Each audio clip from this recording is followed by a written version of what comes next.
नमस्कार। आज home minister Amit Shah ने कहा कि कांग्रेस ने पीओके पाकिस्तान को दिया और बीजेपी की सरकार ही पीओके को वापस लेकर आएगी।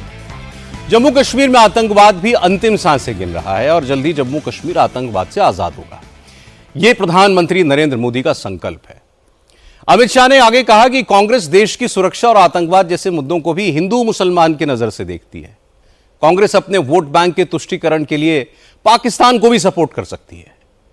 अमित शाह ने कहा कि प्रधानमंत्री नरेंद्र मोदी ने 24 अप्रैल को देश की जनता के सामने जो संकल्प लिया था उसका एक एक शब्द पूरा किया। आतंक के आकाओं को मिट्टी में मिलाया। पहलगाम में निर्दोष हिंदुओं की हत्या करने वाले दहशतगर्दों को भी जहन्नुम में भेजा।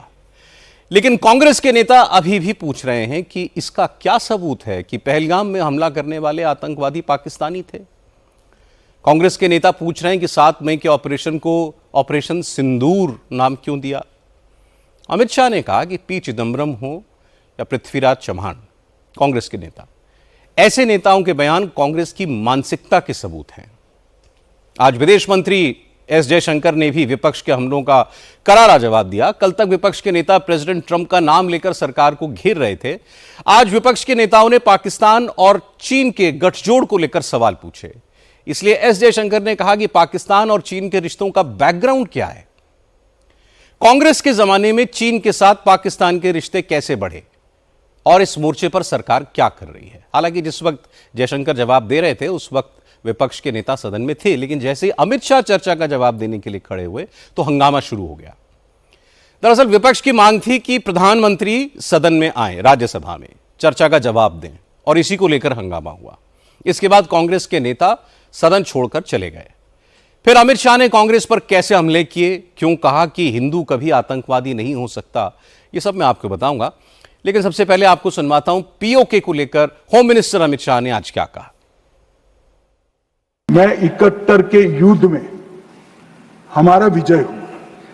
इंदिरा जी प्रधानमंत्री थी, बहुत अच्छा काम हुआ, विजय हो गया। 93,000 पाकिस्तान के सैनिक युद्धबंदी थे। 93,000 पाकिस्तानी सैनिकों को शिमला समझौते में लौटा दिया। पाक ऑक्यूपाई कश्मीर नहीं मांगा। अगर उस वक्त इंदिरा गांधी, इस देश की दिवंगत प्रधानमंत्री जी, पाक ऑक्यूपाई कश्मीर लिखवा लेती तो आज आतंकवाद देश में आ ही नहीं सकता था मान्य, पाक ऑक्यूपाई कश्मीर भी आ जाता। पहले भी हमने सर्जिकल स्ट्राइक करी, एयर स्ट्राइक करी। एक प्रकार से सर्जिकल स्ट्राइक और एयर स्ट्राइक दोनों पाक ऑक्यूपाई कश्मीर में थी। मेरे जैसे लोग तो मानते हैं कि हमारी भूमि पर ही हमने हमला किया था, क्योंकि पाक ऑक्यूपाई कश्मीर ये सदन के द्वारा स्वीकारा हुआ संकल्प है कि पाक ऑक्यूपाई कश्मीर भारत का है। ये पाक ऑक्यूपाई कश्मीर क्यों नहीं लिया, ये क्यों नहीं करा, वो क्यों नहीं करा। पहले तो वो सोचते थे कि कुछ ही नहीं होगा, हो गया तो ये क्यों नहीं हुआ। मैं कांग्रेस पार्टी को कहना चाहता हूं, पाक ऑक्यूपाई कश्मीर आपने दिया था, मगर लेने का काम भारतीय जनता पार्टी की सरकार ही करेगी और कोई नहीं। इसके बाद गृहमंत्री ने ऑपरेशन महादेव की जानकारी दी और बताया कि किस तरीके से पहलगाम के मुजरिम आतंकवादियों को ट्रैक किया गया, उनकी लोकेशन कंफर्म की गई और फिर उनको जहन्नुम भेजा गया। अमित शाह ने कहा कि पहलगाम में जिन परिवारों ने अपने प्रियजनों को खोया, उनकी एक ही इच्छा थी कि आतंकवादियों के सर में गोली मारना। और यह इत्तेफाक है कि कल जो दहशतगर्द मारे गए उन तीनों के सर में ही गोली लगी। हमें सूचना मिल गई थी कि ये जगह पे टेररिस्ट लोकेट है। उसके बाद आईबी और मिलिट्री इंटेलिजेंस ने और शिनाख्त करी और लगभग 22 जुलाई को इनके लोरा सेट को ट्रैक करने का काम समाप्त हुआ। एग्जैक्ट पिन पॉइंटेड लोकेशन को आइडेंटिफाई किया गया और फिर एक मीटिंग 4 पैरा, सीआरपीएफ और जम्मू कश्मीर पुलिस तीनों के अफसरों की हुई और स्ट्राइक किया गया। तीनों आतंकवादी मारे गए हैं। कोई इंसिडेंट देखिए मान्यवर, देश भर से मुझे बहुत एसएमएस आए थे, विशेषकर जो मारे गए थे उनके परिजनों का, इनके सर में गोली मारिएगा, जब भी मारे तब तीनों के एनकाउंटर के वक्त तीनों के सर में ही गोली लगा है। हम सब ने देखा, देश की जनता ने देखा, कई आतंकवादी मारे गए, 10-10 हजार के जनाजे निकले। मान्यवर, हमने कठोर निर्णय लिया, आतंक में लिप्त किसी भी व्यक्ति का जनाजा नहीं निकलेगा, जहां मरेंगे वही दफना देंगे। इससे पहले अमित शाह ने कांग्रेस को आईना दिखाया। पी चिदंबरम और पृथ्वीराज चव्हाण के बयानों का हवाला देकर इल्जाम लगाया कि कांग्रेस को देश की नहीं पाकिस्तान की फिक्र है। कांग्रेस अपने वोट बैंक के तुष्टीकरण के चक्कर में आतंकवाद के मुद्दे पर भी पाकिस्तान को समर्थन देती है। अमित शाह ने कहा कि यह दुर्भाग्य है कि कांग्रेस के नेता पहलगाम के हैवानों के पाकिस्तानी होने के सबूत मांगते हैं, ऑपरेशन सिंदूर और ऑपरेशन महादेव के नाम को धर्म से जोड़ते हैं और अब तो यह पूछ रहे हैं कि पहलगाम में निर्दोष लोगों का खून बहाने वाले आतंकवादी उसी दिन क्यों मारे गए जब पार्लियामेंट में ऑपरेशन सिंदूर पर चर्चा हो रही है। आज ये मारे गए 2 दिन पहले, अब बैठे नहीं हैं। चिदंबरम साहब को बैठना चाहिए था। उन्होंने सवेरे मेरे इस्तीफे की मांग के साथ एक प्रश्न उठाया कि भारत सरकार ने ऑपरेशन सिंदूर करा। ऑपरेशन सिंदूर इसलिए कहा कि पाकिस्तानी आतंकवादी थे, और पाकिस्तानी आतंकवादी थे इसका आपके पास सबूत क्या है? वो पूरी दुनिया में ऑपरेशन सिंदूर के जस्टिफिकेशन को चैलेंज कर रहे थे। मैं आज इस सदन के माध्यम से श्री चिदंबरम को पूछना चाहता हूं, आप किसको बचाना चाहते थे? पाकिस्तान को, लश्कर तैयबा को, ये आतंकवादियों को? अरे शर्म नहीं आती मान्यवर? और देखिए, महादेव करता है तो क्या करता है। जिस दिन सवाल पूछा उसी दिन ये तीनों आतंकवादी ढेर हो गए, और जवाब तो घटनाक्रम ने दिया। मगर ये कांग्रेस पार्टी की मानसिकता पूरी दुनिया के सामने चिदंबरम साहब ने उजागर कर दी। हमारी वोट बैंक के लिए हम पाकिस्तान का समर्थन करते हुए भी नहीं डरेंगे। हमारी वोट बैंक के लिए लश्कर तोयबा को बचाने से भी हम नहीं डरेंगे, और हमारी वोट बैंक के लिए आतंकवादियों को शेल्टर देते हुए, शाब्दिक शेल्टर देते हुए भी हम नहीं डरेंगे। पृथ्वीराज चव्हाण साहब का इंटरव्यू आ गया। उन्होंने कहा ऑपरेशन का नाम धर्म के आधार पर रखने के अलावा इनको कुछ नहीं आता है। मान्यवर, कांग्रेस पार्टी बैठी नहीं है, उनको मालूम नहीं है हर हर महादेव सिर्फ धर्म का नारा नहीं है। शिवाजी महाराज ने जो मुगलों के खिलाफ लड़ाई लड़ी, स्वतंत्रता की लड़ाई लड़ी, और शिवाजी महाराज की सेना का युद्ध घोष था हर हर महादेव। और ये प्रतीक है, ये प्रतीक है हर प्रकार के भारत पर के हमले का, भारत की संप्रभुता पर हमले का, और भारत की सीमाओं पर अतिक्रमण के जवाब देने का।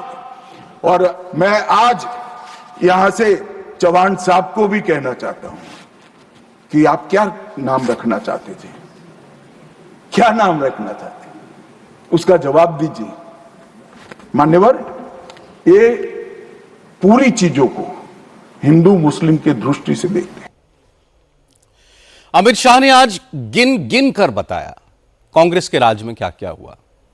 होम मिनिस्टर ने कहा कि कांग्रेस ने मुंबई हमले के बाद देशभक्त संगठनों पर आतंकवाद के आरोप लगाए, हिंदू टेरर की बात की।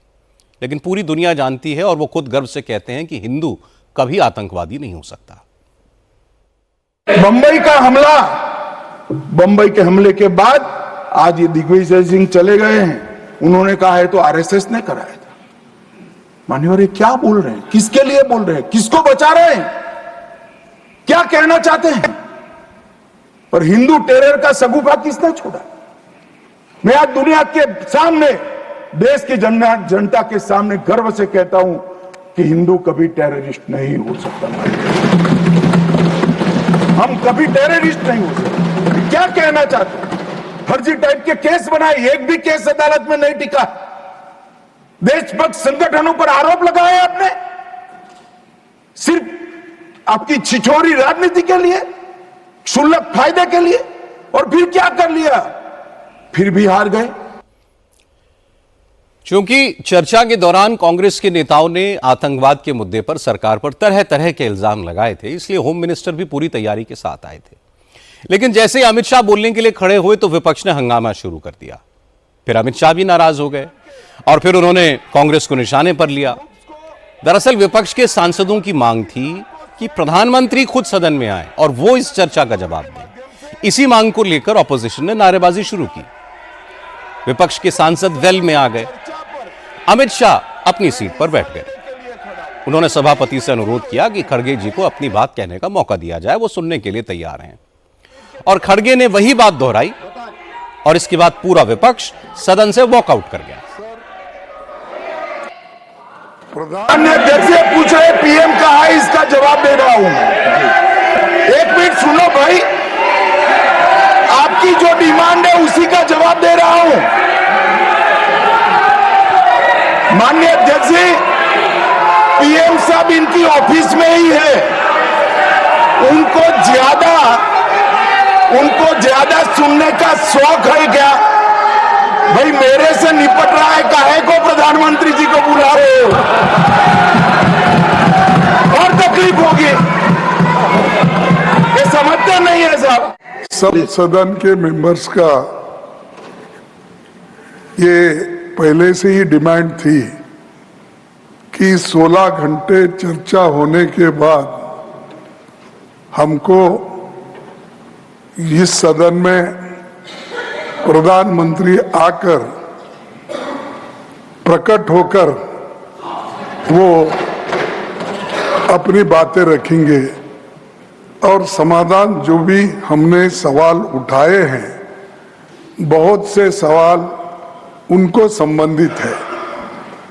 ये नहीं कि आप कैपेबल नहीं है रिप्लाई देने के लिए, ये नहीं कहता मैं। हम आपको निपटाएंगे, तुम हमारे को निपटाओ, हम खेल खेलेंगे। लेकिन जिस प्रधानमंत्री यहाँ रहते हुए भी अगर इस सदन में नहीं आते तो इस सदन का अपमान है। धन्यवाद। नो नहीं, ये नहीं हो गया। तो इसीलिए आपकी बात सदन का अपमान करना, सदस्यों का अपमान करना ये ठीक नहीं है। मान्यवर खड़गे साहब उठा रहे हैं, ज्यादातर महत्वपूर्ण मुद्दों पर कांग्रेस पार्टी खड़गे साहब को बोलने नहीं देती है, पीछे से सारे को खड़े करती है और वो ये मुद्दा उठा रहे हैं। मार्शल सर, आप जज का काम कर, लेकिन आप हर बात को टोकते रहते हो। नहीं, अगर मौका दिया, बोला अगर ये हम क्या यहाँ खेलने आए क्या? विपक्ष की मांग और स्टैंड दोनों उचित नहीं है, क्योंकि बिजनेस एडवाइजरी कमेटी में ये निर्णय लिया गया था, चर्चा आप जितनी चाहोगी हो करेंगे, जवाब कौन देगा वो सरकार तय करेगी, माननीय प्रधानमंत्री जी तय। मुझे मालूम है मान्यवर ये क्यों जा रहे हैं, मुझे मालूम है मान्यवर मुझे क्यों जा रहे हैं। वो इसलिए जा रहे हैं कि इतने सालों तक वोट बैंक प्रोटेक्ट करने के लिए, आतंकवाद को रोकने के लिए इन्होंने कुछ नहीं किया। ये डिबेट सुनी ही नहीं सकते, ये जवाब है सुनिए। विपक्ष के नेता तो अमित शाह का जवाब सुने बगैर सदन से चले गए और इसके बाद अमित शाह ने कांग्रेस को ढंग से धोया। पहले पीओके की बात की, उसका पूरा इतिहास बताया, फिर चीन के इशू पर आए, क्योंकि कांग्रेस और दूसरे विरोधी दलों के नेताओं ने चाइना को लेकर बहुत सवाल उठाए थे। इसलिए अमित शाह ने कहा कि उन्हें मालूम है कांग्रेस के नेता उठकर क्यों चले गए। कांग्रेस के नेता इस सवाल पर क्या जवाब देते कि भारत की 38,000 वर्ग किलोमीटर जमीन चीन को किसने दी? भारत की जगह चीन को संयुक्त राष्ट्र सुरक्षा परिषद में स्थायी सदस्यता प्लेट में रखकर किसने दी? राजीव गांधी फाउंडेशन ने चीन से कितना डोनेशन लिया? अमित शाह ने कहा कि राहुल गांधी कम से कम इतना ही बता दें कि चीन के साथ उन्होंने जो सीक्रेट एमओयू साइन किया उसमें क्या है। होम मिनिस्टर ने कहा कि चीन के साथ कांग्रेस का प्रेम 3 पीढ़ियों से चल रहा है और ऐसे लोग मोदी सरकार को चीन पर ज्ञान दे रहे हैं। कल ये राहुल गांधी जी का मैंने स्टेटमेंट सुना। चीन के लिए प्रधानमंत्री क्यों नहीं बोलते, चीन के लिए नहीं बोलते, चीन के लिए नहीं बोलते। अब ये उनके सीनियर लोग हैं, उनका कोई ट्यूशन व्यूशन भी नहीं रखते। मानो कैसे बोलना चाहिए, क्या बोलना चाहिए, कुछ बोलते ही रहते। मगर आपने जब चीन की लड़ाई समाप्त हुई तब क्या किया था? चीन की लड़ाई समाप्त हुई तब हमारा 38,000 वर्ग किलोमीटर हिस्सा चीन को, अक्साई चीन का देने का काम कांग्रेस पार्टी और आपके नाना जवाहरलाल नेहरू ने किया था। मान्यवर 1955 में देश में बहुत कम लोग जानते हैं, और ये पूछ रहे हैं कि कल मुझे कहने लगे झूठ बोल रहे हैं। मैं आज चीज भी लेकर आया। मैं selected works of Jawaharlal Nehru series volume 29 पृष्ठ 231 पढ़ रहा हूं, जो नेहरू जी ने स्वयं संकलन करा है। इसके लेखक जवाहरलाल नेहरू स्वयं है। अनौपचारिक रूप से संयुक्त राज्य अमेरिका की ओर से सुझाव दिया गया कि चीन को संयुक्त राष्ट्र से तो संबंध किया जाए, यूएन में उसको मेंबरशिप दी जाए, परंतु उसको सुरक्षा परिषद में नहीं, और उसकी जगह भारत को देना चाहिए। साहब, कोई भी देश का प्रधानमंत्री होता धन्यवाद करता और भारत सुरक्षा परिषद में मेंबर बन जाता। आज मोदी जी जो प्रयास करते थे, करने की जरूरत भी नहीं पड़ती, हमारे पास भी वीटो होता। परंतु इन्होंने क्या कहा, हम स्वीकार नहीं कर सकते। चीन जैसे महान देश को सुरक्षा परिषद में नहीं रखते हैं तो सुरक्षा परिषद के मायने ही नहीं रहते।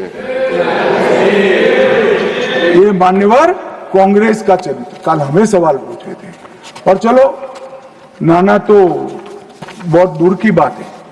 इन्होंने मान्यवर एक प्रकार से चीन के बारे में राजीव गांधी फाउंडेशन, जिसकी चेयरपर्सन उनकी माताजी थी, उससे एमओयू किया, चीन से पैसा लिया। हमने एफसीआरए का लाइसेंस यही बिना पर कानूनी तरीके से राजीव गांधी फाउंडेशन का एफसीआरए का लाइसेंस कैंसिल कर दिया। क्या राहुल गांधी देश की जनता को एक प्रेस कॉन्फ्रेंस करके बता सकते हैं कि चीन के साथ क्या एमओयू हुआ था? मान्यवर, हम जब हमारे सेनानी चीन की सेना के आंखों में आंख डालकर डोकलाम में सीना चौड़ा कर कर खड़े थे, तब ये चीन के राजदूत के साथ गुपचुप मीटिंग स्वयं राहुल गांधी करते। ये तो पीढ़ियों से चीन प्रेम चला रहा है। हिंदी चीनी भाई भाई से शुरू हुआ, सोनिया गांधी के राजीव गांधी फाउंडेशन से गुजरता हुआ चीन के राजदूत की मीटिंग तक आया। मान्यवर, और ये हमें कह रहे हैं कि आपने चीन का नाम नहीं दिया। अरे भाई, जब देना है तब देंगे। इससे पहले चर्चा के दौरान विदेश मंत्री एस जयशंकर ने भी चीन को लेकर विपक्ष के नेताओं पर तीखे हमले किए। अखिलेश यादव से लेकर राहुल गांधी और पी चिदंबरम तक बहुत सारे नेताओं ने चीन को लेकर सरकार को घेरने के प्रयास किए थे और सब कह रहे थे कि पाकिस्तान से बड़ा खतरा चीन है। अब पाकिस्तान और चीन मिलकर भारत को घेर रहे हैं, लेकिन सरकार को यह दिखाई नहीं देता। इस पर विदेश मंत्री ने कहा कि यह बात तो सब जानते हैं कि चीन भारत का दोस्त नहीं है, सरकार इस हकीकत से डील कर रही है। विदेश मंत्री ने राहुल गांधी का नाम लिए बगैर कहा कि आजकल कुछ लोग चाइना गुरु बन गए हैं, लेकिन हकीकत यह है कि ये वो चाइना गुरु हैं जो सिर्फ ओलंपिक्स देखने के लिए चीन गए और चीन के एम्बेसडर से प्राइवेट ट्यूशन लेते हैं। Some issues have been raised in the debate. With your indulgence, I would like to address some of them. Many of them related to China. That there is a China-Pakistan nexus. And today, sir, people are offering great wisdom on China. In fact, some people have even said that I am not that well versed on China. Sir, I've only spent 41 years in foreign service, only been the longest serving ambassador. But sir, there are China gurus now. one sir is honorable member sitting across me. whose affection for China is so great, sir. उन्होंने एक संधि बना ली थी China और India की, चिंडिया। तो इतनी मोहब्बत थी सर कि उसको संधि बना ली थी। अब सर इनको छोड़िए, इनके अलावा एक और चाइना गुरु है। अब सर अब ऐसा है सर, जयराम जी सर हो सकता है कि चाइना पर मेरे यहाँ से कुछ कमी हो, क्योंकि sir I did not get China teaching by going to Olympics. किसी ने मुझे बुलाया नहीं sir. I was not a special person. तो कुछ लोग जो हैं उनका चाइना ज्ञान जो है ओलंपिक्स जाने से हुआ। अब सर कभी-कभी अब सर जब ओलंपिक्स में गए किनसे मिले और क्या हस्ताक्षर किया उसकी तो बात ही नहीं करते। और सर जो मिले वो खाली चाइना से नहीं थे सर, कहीं और से भी थे। तो उसको मैं छोड़ देता हूँ, मैं बात नहीं करता उसके बारे में। पर सर कभी कभी क्या होता है कि जब ओलंपिक्स की क्लासरूम होती है ना, कहीं सर कुछ बातें छूट जाती तो प्राइवेट ट्यूशन भी लेना पड़ता है। तो ये प्राइवेट ट्यूशन चाइनीज एम्बेसडर से लेते हैं, तो चाइनीज एम्बेसडर को घर में बुला के प्राइवेट ट्यूशन लेते हैं। इसके बाद विदेश मंत्री जयशंकर ने राहुल गांधी और कांग्रेस को इतिहास का आईना दिखाया। विदेश मंत्री ने कहा कि जो लोग आज चीनी मामलों के बड़े जानकार बनते हैं वो उस वक्त सो रहे थे जब इतिहास की क्लास चल रही थी। जयशंकर ने कहा कि चीन और पाकिस्तान कोई आज करीब नहीं आए, इन दोनों देशों की दोस्ती 60 साल से ज्यादा पुरानी है। विदेश मंत्री जयशंकर ने कहा कि कांग्रेस की याददाश्त खराब है, इसलिए वो याद दिलाते हैं कि चीन और पाकिस्तान के नजदीक आने की शुरुआत 1963 में उस वक्त हो गई थी जब प्रधानमंत्री जवाहरलाल नेहरू थे, और यह सिलसिला राजीव गांधी से लेकर मनमोहन सिंह तक के दौर में जारी रहा। अब ये चाइना गुरु का कहना है सर कि चाइना और पाकिस्तान आज बहुत नजदीक आ गए। सर है, हकीकत है, पर कैसे पास आए सर, कैसे नजदीक आए? क्योंकि हम लोगों ने बीच में पीओके की धरती छोड़ दी थी। हम लोगों ने सर, ये चाइना पाकिस्तान की बात कब से शुरू हुई? 62-63 से शुरू। 63 में पाकिस्तान ने चाइना को शस्त्रम वाली दिया सर। 67 में काराकोरम हाईवे की प्लानिंग शुरू हुई। 88 में काराकोरम हाईवे खत्म हुई सर। 88 में 86 आप जानते हैं सर किसकी सरकार थी। 67 में पाकिस्तान चाइना का मिलिट्री कोऑपरेशन 67 में शुरू हुआ सर। और न्यूक्लियर कोलैबोरेशन 76, 10 साल बाद। तो जब सर यहाँ के प्रधानमंत्री पाकिस्तान और चाइना 80s में जा रहे थे और कह रहे थे कि इन दोनों के साथ समझौता होने वाले हैं, that was the very time when the nuclear collaboration was at its height. अब आगे बढ़िए सर, 2005 में Pakistan treaty of friendship, Pakistan China treaty of friendship. 2006 में Pakistan China free trade agreement. 2013 में ग्वादर पोर्ट की ट्रांसफर। 2005 में हम्बनटोटा पर हस्ताक्षर। 2008 में काम शुरू हो। चाइना को स्ट्रेटेजिक पार्टनर बना घोषित किया गया सर, स्ट्रेटेजिक पार्टनर। इस दशक में 2006 में रीजनल ट्रेड एग्रीमेंट। बैठकर कमेंट्री न करें, कोई बात नहीं आपकी नहीं जा रही सर।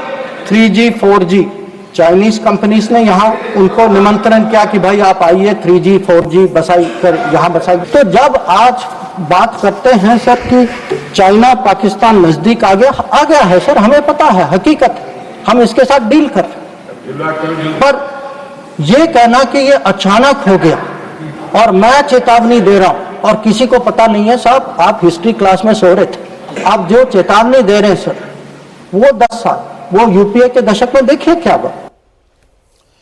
राहुल गांधी और अखिलेश यादव ने कल लोकसभा में चर्चा के दौरान दरअसल चाइना का मुद्दा उठाया था। हालांकि आज विदेश मंत्री विपक्ष को करारा जवाब दे रहे थे, लेकिन अखिलेश यादव ने आज फिर पूछा कि सरकार चीन और पाकिस्तान के नेक्सस से निपटने के लिए क्या कर रही है। चीन तो हमारी जमीन भी छीन रहा है, चीन हमारा कारोबार भी छीन रहा है, सरकार खामोश बैठी है। अगर भारत सरकार को असली दुश्मन न दिखाई देता हो, जहां लगातार ये बात कही जाती है कि जितना भी टेररिज्म है या टेररिस्ट आते हैं पाकिस्तान से आते हैं, लेकिन पाकिस्तान के पीछे कौन खड़ा है? चीन खड़ा है। आखिरकार ये जो युद्ध हुआ, क्या जब भी कभी होगा अटैक तो हमें इसी परिस्थितियों से गुजरना पड़ेगा? तो ये बड़े सवाल हैं जिसका जवाब सरकार को देना चाहिए। कारोबार से आप भाग नहीं सकते हैं, कारोबार साथ चलेगा। इसलिए मैंने कहा कि चीन हमारी ज़मीन भी छीन रहा है, चीन हमारा कारोबार भी छीन रहा है। अमित शाह और एस जयशंकर ने पाकिस्तान और चीन को लेकर तो जवाब दे दिए, लेकिन अब विपक्ष डोनाल्ड ट्रंप के बयानों को लेकर एक बार फिर सरकार को घेरेगा, क्योंकि ट्रंप ने आज इसके लिए मसाला दे दिया है। आज ट्रंप ने दो बातें कही। उन्होंने एक बार फिर दोहराया कि भारत और पाकिस्तान के बीच सीज फायर उनके कहने पे हुआ, और इसके बाद ट्रंप ने कहा कि परसों यानी कि 1 अगस्त से वो भारत के एक्सपोर्ट्स पर 25% टैरिफ लगाएंगे और अब इसमें कोई ढील नहीं देंगे। अपने सोशल मीडिया ट्रूथ सोशल पर ट्रंप ने लिखा कि भारत अपने ज्यादातर हथियार रूस से खरीदता है, रूस से सबसे ज्यादा तेल और गैस भी खरीदता है, इसलिए वो भारत पर पेनल्टी लगाएंगे। असल में ट्रंप ने 1 अप्रैल को भारत समेत दुनिया के 50 से ज्यादा देशों के ऊपर टैरिफ लगाने का ऐलान किया था। भारत पर ट्रंप ने पहले 26% टैरिफ लगाने की घोषणा की थी, फिर उसमें 1% की रियायत दी थी। बाद में ट्रंप ने टैरिफ को 90 दिनों के लिए टाल दिया, फिर इस डेडलाइन को 1 अगस्त तक के लिए बढ़ा दिया। इस दौरान भारत और अमेरिका के बीच एक ट्रेड डील होनी थी, जो डील अभी फाइनल नहीं हो पाई है। इसलिए आज ट्रंप ने भारत पर 25% टैरिफ और एडिशनल पेनल्टी लगाने का ऐलान किया। मैंने रॉयटर्स की एक रिपोर्ट देखी है कि भारत अमेरिका की तरफ से 20 से 25% टैरिफ का सामना करने की तैयारी कर रहा है। क्या इस पर आपकी नजर है? क्या आप कह सकते हैं कि भारत के लिए टैरिफ रेट क्या होगा? उनको 25% टैरिफ देना होगा। हाँ, भारत अमेरिका की तरफ से 20 से 25% तक टैरिफ का सामना करने की तैयारी कर रहा है। हाँ, मुझे लगता है। देखो, भारत हमारा अच्छा दोस्त रहा है और वो हमारा दोस्त है, और आपको पता है कि उन्होंने मेरे कहने पर पाकिस्तान के साथ जंग रोक दी थी, और ये बहुत बड़ी बात थी, और पाकिस्तान ने भी ऐसा ही किया था। आपको तो ये पता ही है कि हमने कई मसले सुलझाए हैं। डोनाल्ड ट्रंप ने भारत पर 25% टैरिफ लगाने का ऐलान किया तो राहुल गांधी ने कहा कि ट्रंप प्रधानमंत्री पर बार बार ट्रेड डील का प्रेशर बना रहे हैं, और इसी डर से मोदी ने कल अपनी स्पीच में ट्रंप का नाम नहीं लिया। Prime Minister has not said that Trump is lying. It's obvious what has happened. सबको मालूम है, बोल नहीं पा रहे। That is the reality. सच्चाई है ना। अगर पीएम ने बोल दिया तो फिर वो खुल के बोलेगा और वो पूरी सच्चाई रख देगा, तो इसलिए नहीं बोल पा रहे। और सर, बार बार ट्रंप जो है इस बात को कहते हैं, तो आपको लगता है कि हमारा जो स्टैंड है कहीं ना कहीं हल्का पड़ता है भारत का? नहीं, अभी क्या होगा, अभी वो कह रहा है। वो कह क्यों रहा है? क्योंकि वो अपनी ट्रेड डील चाहता है, तो वहां पे दबाएगा इनको। आप देखना कैसी ट्रेड डील बनती है। हालांकि आज विदेश मंत्री जयशंकर ने संसद में यह साफ किया कि अमेरिका के साथ जो भी ट्रेड डील होगी उसमें देश के हितों का पूरा ध्यान रखा जाएगा। राज्यसभा में बोलते हुए विदेश मंत्री जयशंकर ने कहा कि देश को यह विश्वास रखना चाहिए कि अमेरिका के साथ ऐसा कोई समझौता नहीं होगा जिससे भारत को यानी हमें नुकसान हो। Sir, I want to say this. Today, we are negotiating a trade agreement. Why are we negotiating a trade agreement? Because we have national interest at heart. We have national interest at heart, and we are negotiating a trade agreement that will serve our national interest. So, there should be no doubt that this government is fully committed to our national interest. हालांकि कांग्रेस के नेता सरकार पर यकीन करने के लिए तैयार नहीं हैं। आज मल्लिकार्जुन खड़गे ने फिर कहा कि प्रधानमंत्री ये क्यों नहीं कहते कि सीज फायर पर ट्रंप झूठ बोल रहे हैं। मोदी इतना कह दें तो सारी शंकाएं आशंकाएं खत्म हो जाएंगी। खड़गे ने कहा कि ट्रंप तो रोज रोज बोलते हैं, हमारी सरकार खामोश है, इसलिए हमें शक है। अरे मैं कल ही कहा था आपको, मेरे भाषण समाप्त होने तक 30 दफा हो जाएगा। तो वो बोलते रहा, इनमें हिम्मत नहीं है कि वो झूठ बोल रहा है, और हम इसको सहन नहीं करेंगे। We don't tolerate such nonsense. बोलने की हिम्मत इनमें नहीं है। दाल में कुछ काला है, कुछ कमजोरियां हैं, इसीलिए ये लोग बोलते नहीं। हमारी पॉलिसी ये है, कोई थर्ड पर्सन हमारे बीच में निगोशिएशन करने के लिए हमने कभी माना नहीं और आज भी हम नहीं मानते। इन्होंने कैसा माना, क्यों माना, क्या कमजोरी है, ये सब देश को बताना चाहिए। 2 घंटे भाषण में कभी ट्रंप का नाम लेके उन्होंने बोला?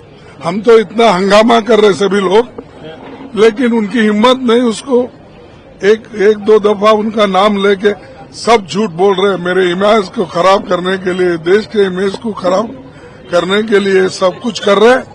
ये मैं कंडम करता हूं। हालांकि इस मामले पर भी विदेश मंत्री ने 2 टूक जवाब दिया। एस जयशंकर ने कहा कि विपक्ष ध्यान से सुन ले, कान खोलकर सुन ले कि सीज फायर को लेकर प्रेसिडेंट ट्रंप और प्राइम मिनिस्टर मोदी के बीच कोई बात नहीं हुई।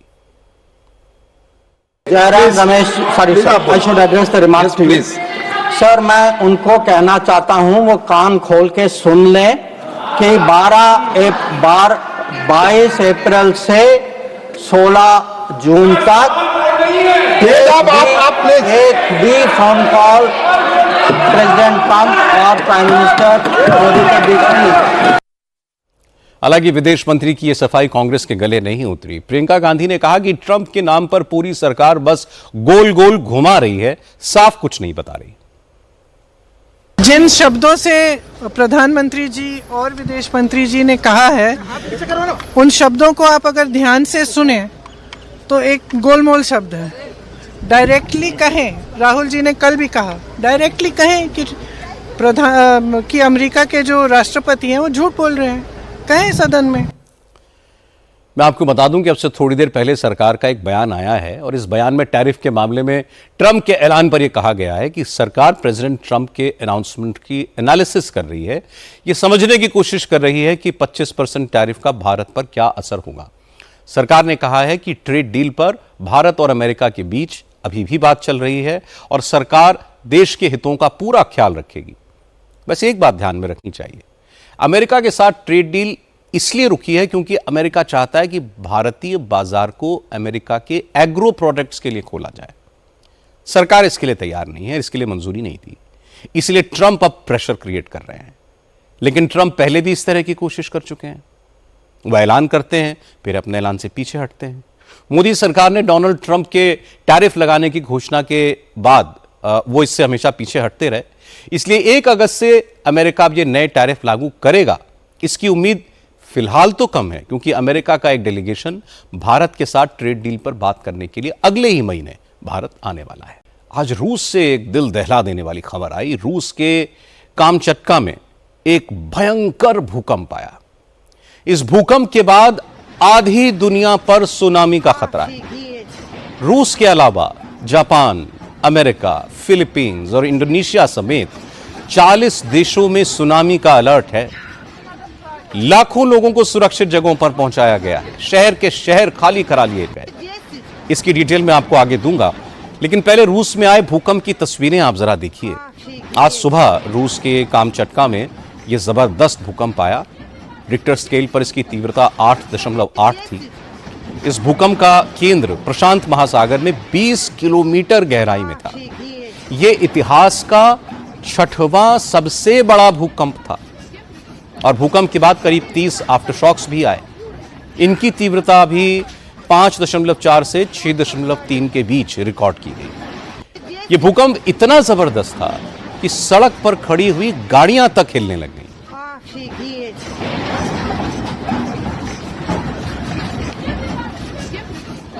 1952 में कामचटका में 9.0 मैग्नीट्यूड का एक भूकंप आया था और उसके बाद इस इलाके में आया सबसे बड़ा भूकंप है। अचानक आए इस भूकंप की वजह से घर का सामान, सोफे, सीलिंग फैंस, झूमर, जो कुछ था तेजी से हिलने लगा। लोग अपनी जान बचाने के लिए घरों से भागे। शॉपिंग मॉल्स में सामान शेल्फ से गिरने लगे। हर तरफ दहशत का माहौल बन गया।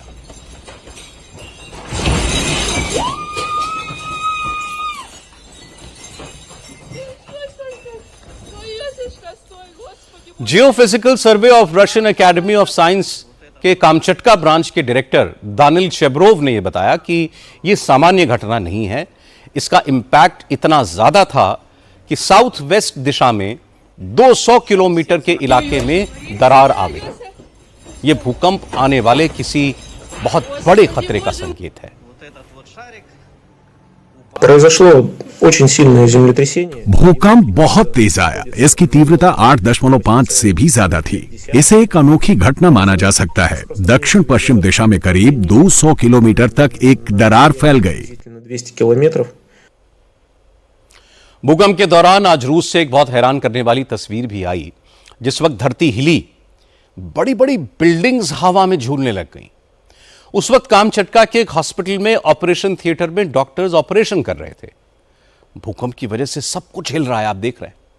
लेकिन डॉक्टर्स ऑपरेशन थिएटर और अपना पेशेंट छोड़कर भागे नहीं, क्योंकि पेशेंट ऑपरेशन टेबल पर बेहोश पड़ा था। सर्जरी बीच में चल रही थी। इसलिए जैसे ही भूकंप के झटके आए तो डॉक्टर्स ने चारों तरफ से ऑपरेशन टेबल को पकड़ लिया ताकि मरीज टेबल से ना गिरे। इसके बाद आफ्टर शॉक्स भी आए। डॉक्टर्स इस दौरान ऑपरेशन टेबल से लिपटे रहे। भूकंप खत्म हुआ तो अपनी सर्जरी भी पूरी की और बताया जा रहा है कि पेशेंट की हालत स्टेबल है। अब भूकंप आया कहां? कामचटका प्रशांत महासागर के किनारे बसा हुआ रूस का एक शहर है। इस भूकंप का केंद्र कामचटका के पास ही समंदर में था। भूकंप की तीव्रता को देखते हुए रूस की इमरजेंसी मिनिस्ट्री ने बिना देर किए सुनामी का अलर्ट जारी कर दिया। भूकंप के कुछ देर बाद ही रूस के सेवेरोकुर्लिस्क के कोस्टल इलाकों को सुनामी ने अपनी चपेट में ले भी लिया। ईस्टर्न कोस्ट पर एक पोर्ट पूरी तरीके से डूब गया। बड़े बड़े कंटेनर भी लहरों के आगे टिक नहीं पाए। सुनामी की वजह से एक फिश फैक्ट्री तबाह हो गई। एक के बाद एक सुनामी की 3 लहरें इस इलाके में दाखिल हुई। हालांकि अलर्ट की वजह से यहां पोर्ट को पहले ही खाली करा लिया गया था और 300 लोगों को सुरक्षित जगहों पर पहुंचा दिया गया था। रूस ने सुनामी प्रभावित पूरे कुरील आइलैंड इलाके में इमरजेंसी डिक्लेयर कर दी है। भूगर्भ वैज्ञानिक एन पूर्णचंद्र राव ने कहा कि कामचटका और रूस का यह इलाका पैसिफिक रिंग ऑफ फायर के दायरे में आता है, इसलिए यहां आने वाले भूकंप का असर कई देशों में होता है और ये सारे देश सुनामी के खतरे की जद में हैं। पैसिफिक महासमुंदर है ये, और यहाँ एक पैसिफिक प्लेट भी है, तो इसको रिंग ऑफ फायर भी बोलते हैं, क्योंकि ये जो लाल रंग में आप देख रहे हैं तो ये रिंग है जहाँ पर आपको बहुत बड़े बड़े भूकंप और ज्वालामुखी और लैंडस्लाइड वगैरह होते रहते हैं हमेशा। तो आज जो भूकंप हुआ आज सुबह जो इस प्रांत में हुआ है, और इसी वजह से क्योंकि समंदर के पास में है तो तुरंत जो है एक सुनामी उत्पन्न हुआ है।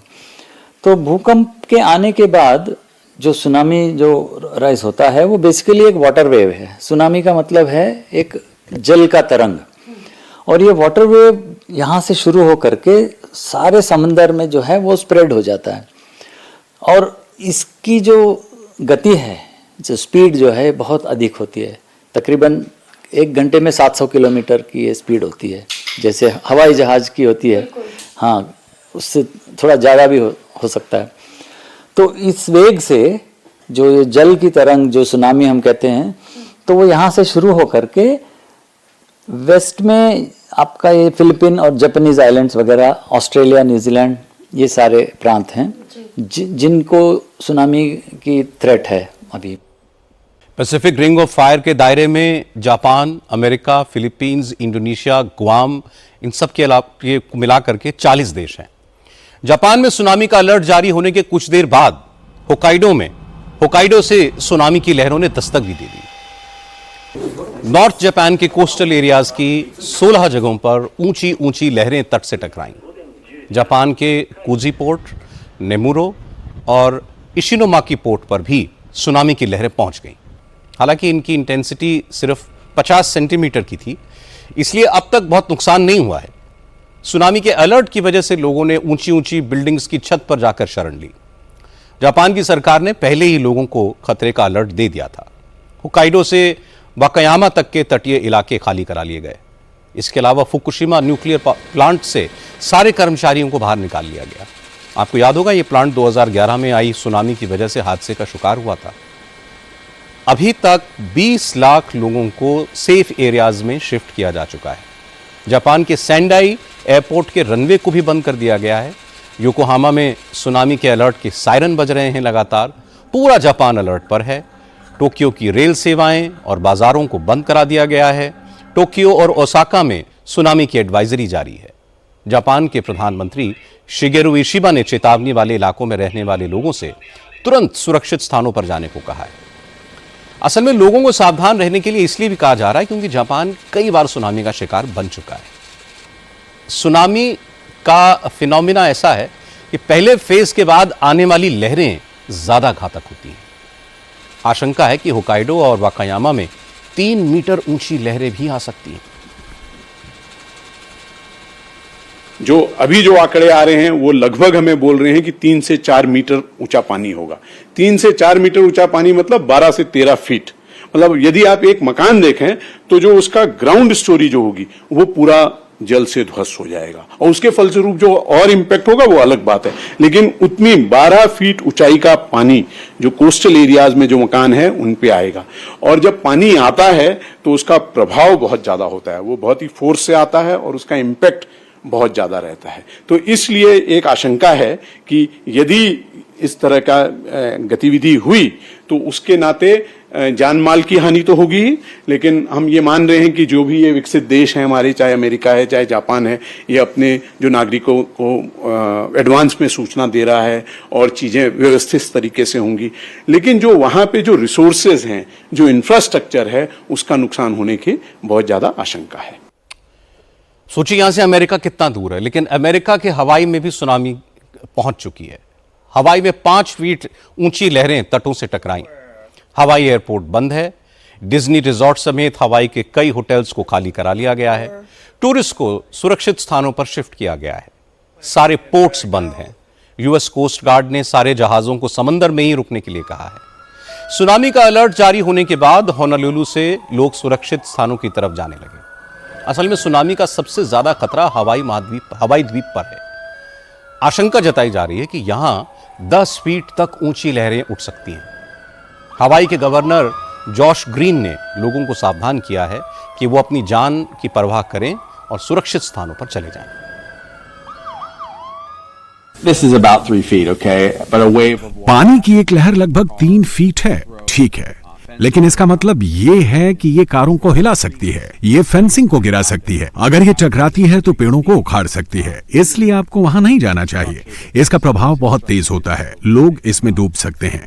इसलिए लोगों को आम लहरों और सुनामी का अंतर समझना होगा। ये बिल्कुल अलग है, भयानक है।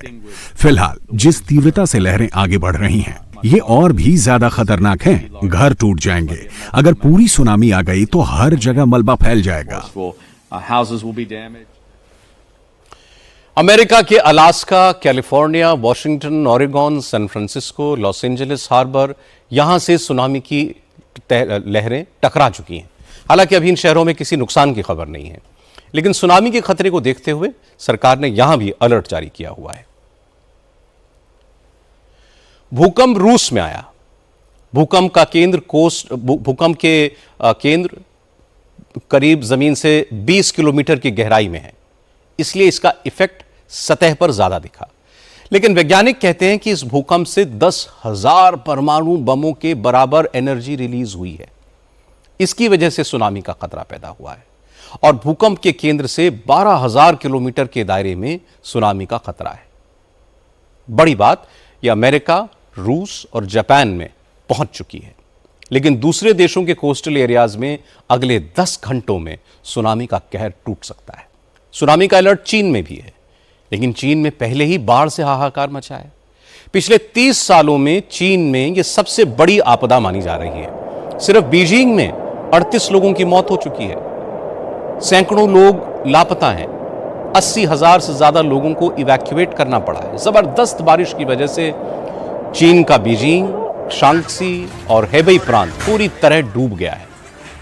चीन से जो तस्वीरें आ रही हैं उनमें सड़कों पर नदियां बहती हुई दिखती हैं। तेज रफ्तार पानी में गाड़ियां बह गईं। बड़े बड़े ट्रक पानी में बह गए। बीजिंग और हेबेई में सबसे ज्यादा तबाही हुई है। घरों में पानी भर गया है, लोग छतों पर बैठकर बस मदद का इंतजार कर रहे हैं। लगातार रेस्क्यू ऑपरेशंस चलाए जा रहे हैं। बीजिंग में टॉप लेवल इमरजेंसी रिस्पांस जारी किया गया है, जिसमें स्कूल कॉलेजेस बंद हैं। नॉर्थ बीजिंग में म्यून इलाके में पिछले एक हफ्ते से भी कम समय में 573.5 मिलीमीटर बारिश रिकॉर्ड की गई है और इसका नतीजा यह हुआ कि पूरा का पूरा इलाका बाढ़ में डूब गया। अभी भी इन इलाकों में और बारिश का अलर्ट है, इसलिए रेस्क्यू और रिलीफ ऑपरेशंस चलाने में परेशानी आ रही है। हमारे देश में भी कई इलाकों में बरसात हो रही है, जिससे मध्य प्रदेश, राजस्थान, बिहार, उत्तर प्रदेश, दिल्ली, हरियाणा, जम्मू कश्मीर समेत कई राज्यों में बाढ़ के हालात बन गए हैं। पहाड़ी राज्यों में हालात और बुरे हैं। हिमाचल प्रदेश की मंडी में बादल फटने की घटनाएं बार बार हो रही हैं। इससे जबरदस्त तबाही हुई है। मंडी शहर के बीचों बीच जेल रोड के 5 किलोमीटर इलाके में हर तरफ मलबा ही मलबा दिख रहा है। कल सुबह बरसात के बाद तेज रफ्तार पानी के साथ आए बड़े बड़े पत्थर और मलबा लोगों के घरों में घुस गए।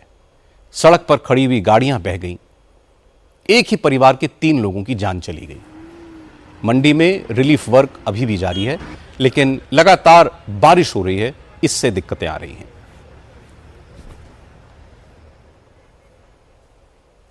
अब मैं आपको दिल्ली की एक तस्वीर दिखाता हूं। दिल्ली में हालांकि आज ज्यादा बारिश नहीं हुई है, इसके बावजूद सफदरजंग हॉस्पिटल की गैलरी में पानी भर गया। सोचिए मरीजों को कितनी परेशानी का सामना करना पड़ा होगा। दरअसल सफदरजंग हॉस्पिटल की गैलरी की छत बारिश में लीक होती है, मगर इसे आज तक ठीक नहीं किया गया, इसलिए आज अस्पताल में पानी भर गया। एमपी का हाल आपको बता दें। एमपी के अशोकनगर, श्योपुर, शिवपुरी, नीमच, विदिशा समेत कई जिलों में बाढ़ के हालात बने हुए हैं। मौसम विभाग ने आज के लिए 34 जिलों में ऑरेंज अलर्ट जारी किया था। पूरे मध्य प्रदेश में जबरदस्त बारिश हो रही है। अभी तक जो बरसात हुई उसमें पूरे मॉनसून का आधा कोटा ऑलरेडी पूरा हो गया है। आज मुख्यमंत्री मोहन यादव ने स्टेट कमांड सेंटर पहुंचकर बाढ़ के हालात का जायजा लिया।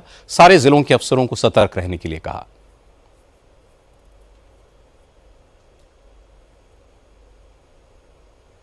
राजस्थान में भी भारी बारिश की वजह से जनजीवन अस्त व्यस्त है। आज राजस्थान के 6 जिलों में रेड अलर्ट जारी है। सवाई माधोपुर में बाढ़ के हालात हैं। यहां मध्य प्रदेश को जोड़ने वाला एक पुल गिर गया। रेल की पटरियां बाढ़ के पानी में डूब गईं। घरों में 5-5 फीट तक पानी भरा हुआ है। बारिश की वजह से आज राजस्थान के 14 जिलों में स्कूलों की छुट्टी करनी पड़ी और मौसम विभाग का अनुमान है कि आने वाले कुछ दिनों में और इसी तरह बारिश अभी जारी रहेगी। बिहार में असेंबली इलेक्शन से पहले आज नीतीश कुमार ने एक फिर बड़ा सियासी दांव चला। नीतीश सरकार ने आशा और ममता वर्कर्स का इंसेंटिव बढ़ा दिया है। आशा वर्कर्स को प्रोत्साहन राशि के रूप में अभी तक हर महीने 1,000 रुपए मिलता था, अब उन्हें 3,000 रुपए मिलेंगे। इसी तरह ममता स्वास्थ्य कार्यकर्ताओं को अब एक डिलीवरी करवाने पर 300 के बजाय 600 रुपए मिलेंगे। जैसे ही चीफ मिनिस्टर नीतीश कुमार ने यह ऐलान किया तो तेजस्वी यादव ने कहा कि आशा और ममता कार्यकर्ताओं का इंसेंटिव बढ़ाने की प्रक्रिया उन्होंने शुरू की थी, मतलब तेजस्वी यादव ने शुरू की थी। जब वो बिहार के स्वास्थ्य मंत्री थे उस वक्त नीतीश कुमार ने इसे लागू नहीं किया था, लेकिन अब उनको झुकना पड़ा। तेजस्वी ने कहा कि आप आगे आगे देखते जाइए, नीतीश कुमार अभी उनकी और नकल करेंगे। नीतीश जी से आज पूछ लीजिएगा क्या क्या घोषणा की तो आज याद नहीं होगी, जो सच्चाई है। और ये नकलची सरकार है। जो हम लोगों ने बातें उठाई हैं, जो हम लोगों ने मुद्दे उठाए हैं, आज कम से कम हम लोग जो है सरकार का नाक रगड़वा करके वो काम करवा रहे हैं। आप देखिएगा, हमने पहले भी बोला था और आगे भी माई बहन मान योजना का भी कॉपी करेंगे, ये भी देखिएगा। इसके बाद तेजस्वी यादव ने आज नीतीश कुमार पर एक और बड़ा अटैक किया।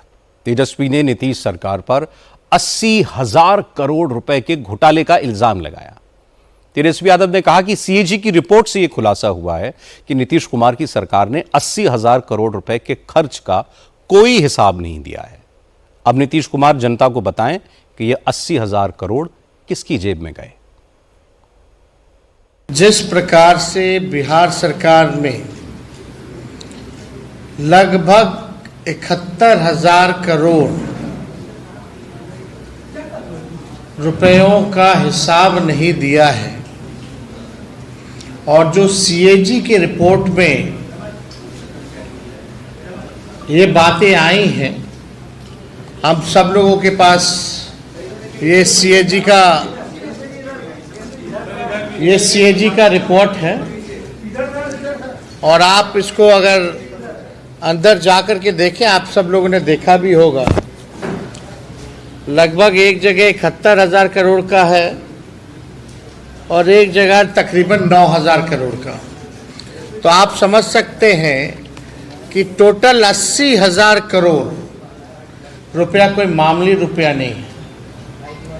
80,000 करोड़ का बिहार सरकार जो है हिसाब किताब नहीं दे पाई है। हिसाब किताब नहीं देने का मतलब आप समझिए कि कहीं ना कहीं बड़ा घोटाला हुआ। तेजस्वी यादव के आरोपों का जवाब दिया बिहार के डेप्यूटी चीफ मिनिस्टर सम्राट चौधरी ने। सम्राट चौधरी ने कहा कि तेजस्वी यादव जिस हिसाब किताब की जानकारी मांग रहे हैं वो तो कल ही फाइनेंस सेक्रेटरी ने दे दी थी।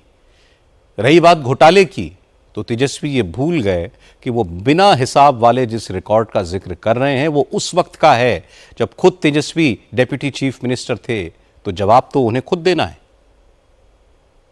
बार बार वो कहते हैं कि 70,000 करोड़ का घोटाला हो गया, 80,000 करोड़ का घोटाला हो गया, जबकि कल वित्तीय सचिव के द्वारा स्पष्ट तौर पर बता दिया गया कि पिछले 5 वर्षों में सबसे कम एसीडीसी बिल सबसे कम है।